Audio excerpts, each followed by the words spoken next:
बैठ के कॉमरेड लोग फाउंडेशन में जुड़ल बा।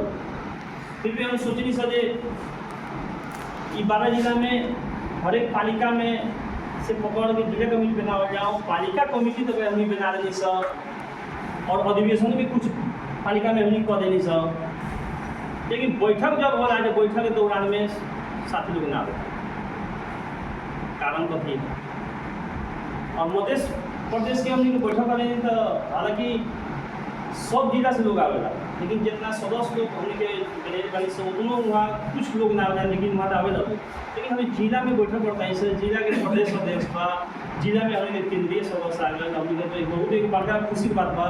हम अभी तो थान होगा कि प्रदेश में हमने के गुरु केंद्र कमेटी पड़ल ऐसे अगिलो हमने के केंद्रीय अधिवेशन हमने गए नहीं सर, तो उसके बना घोषणा में एको ना पड़ जाए।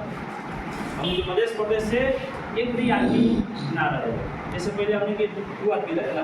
इससे पहले हमने पूर्व मुख्यमंत्री सरोज जी भी रहन और एक आदमी ऑटो के रहन सहिता ना, वो लोग भी ना पड़ल। और कारण कथी है, आज अचानक हमने था न लगल बढ़ाई बा और आज कब से था लगल है। अरविंद दाई भी केंद्रीय सदस्य बनल, किशोर दाई भी केंद्रीय सदस्य बनल, लेकिन हमने की जानकारी कम से कम हो जाए तो ठीक होगा।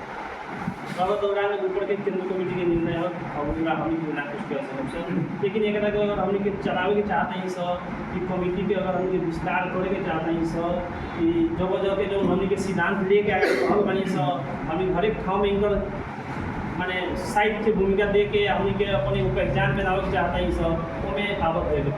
आबद अगर ना होता नहीं लोगन तो हम ये के बयान छपियो कर देखा नहीं।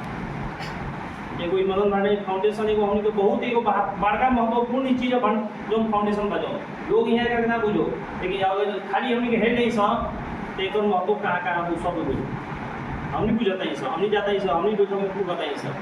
लोग ये कमिटी में रहेला आतुर बा, हमें नहीं रखे ना, हमें नहीं रखे ना है ना देखियो।